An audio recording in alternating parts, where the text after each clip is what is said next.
L'homme qui marche de Géraldine Echner et Antoine Guillopé, publié à l'Élan Vert en collaboration avec les éditions Canopée.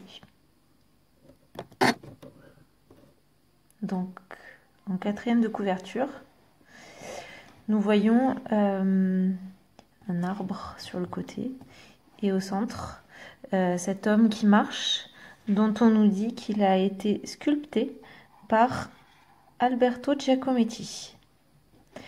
Donc cette sculpture est au dos et il y a aussi un résumé du livre. Des jours durant, ils avaient marché, des jours sans eau, des jours sans pain, à fuir. Face à la mer, ils s'arrêtèrent.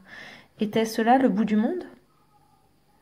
Lorsqu'un homme s'approcha pour leur parler d'ailleurs, de l'autre rive, là-bas où la vie était belle, le père se redressa. Puis, dans la nuit noire, le père et l'enfant se glissèrent à bord d'un vieux bateau. Voilà pour le résumé.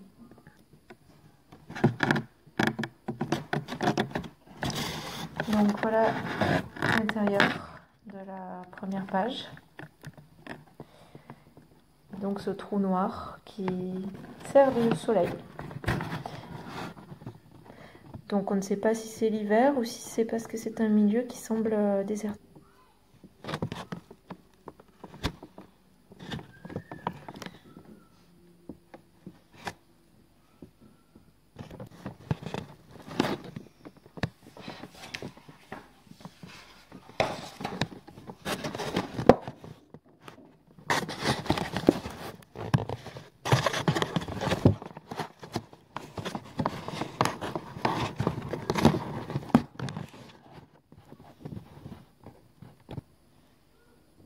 Face à la mer, ils s'arrêtèrent.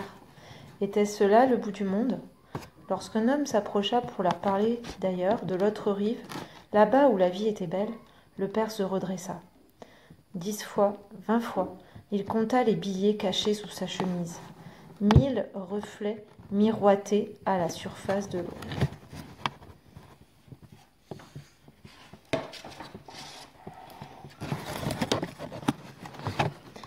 Dans la nuit noire, ils se glissèrent à bord d'un vieux bateau.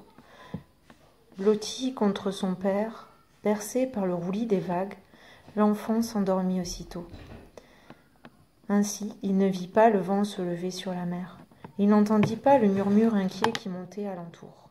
Il ne trembla pas aux premiers éclairs.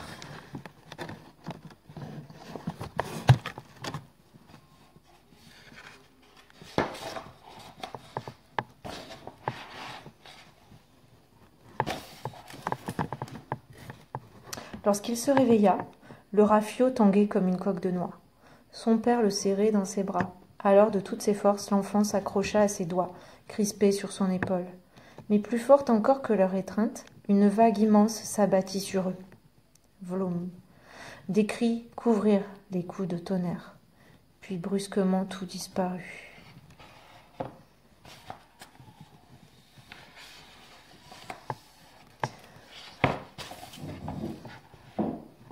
Un coup rêche sur sa peau tira l'enfant de sa torpeur. « Papa, papa !» hurla-t-il. Où était-il ? Que s'était-il passé ? Ses souvenirs s'arrêtaient à ce haut mur d'écume dressé face à lui. La mer semblait avoir tout englouti. Un nouveau coup de langue lui fit tourner la tête. Un chien était là, près de lui.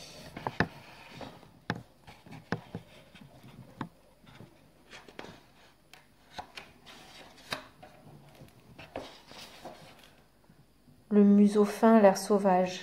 Il regardait avec ses grands yeux noirs. Était-ce lui qui avait sauvé l'enfant du fond des eaux ? Était-ce lui qui avait réchauffé de sa fourrure de jais ? Longtemps l'enfant le caressa. « Il faut que je m'en aille, dit-il enfin. Si mon père est en vie, je dois le retrouver. » Un baiser sur le bout du museau, et il se mit en route, tout seul, longeant la baie. Mais dès qu'il eut fait quelques pas,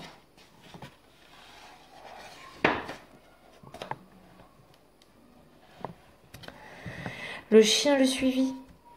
Sous son dos, les eaux saillaient. Son odorat n'avait pourtant pas son pareil.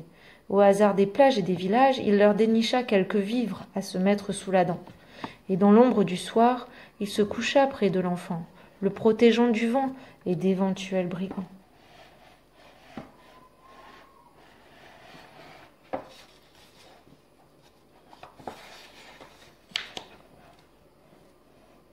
À l'autre bout de l'île, un homme marchait sans fin, de hameau en hameau, de maison en maison, une photo à la main. Qui avait vu son fils? Qui l'avait retrouvé? Le naufrage dans la nuit les avait séparés. Le chagrin le rongeait.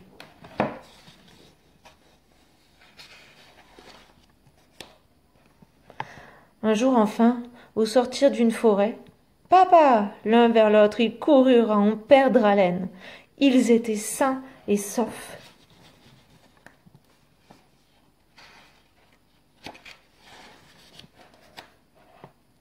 À l'écart, sans un bruit, le chien se coucha, ses grands yeux charbon posés sur eux. L'enfant s'agenouilla près de lui. « Renvoie-le d'où il vient. Nous n'avons rien à lui donner, dit le père. « Il m'a sauvé, il m'a nourri, répondit le petit garçon. L'homme soupira. Pouvaient-ils partager le pain qu'ils n'avaient pas? Leur toit sous les étoiles, leur jour sans lendemain? Sur la dune, père et fils s'endormirent, main dans la main. Puis au petit matin, à deux, ils repartirent.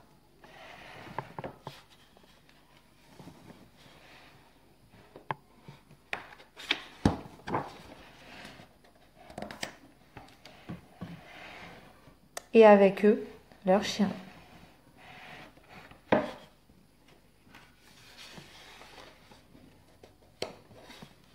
Donc voilà un album qui est construit à partir des sculptures d'Alberto Giacometti, qui a sculpté le chien, un chien donc tout maigre comme ça, et aussi ce personnage qui est élancé et qui est intitulé L'homme qui marche.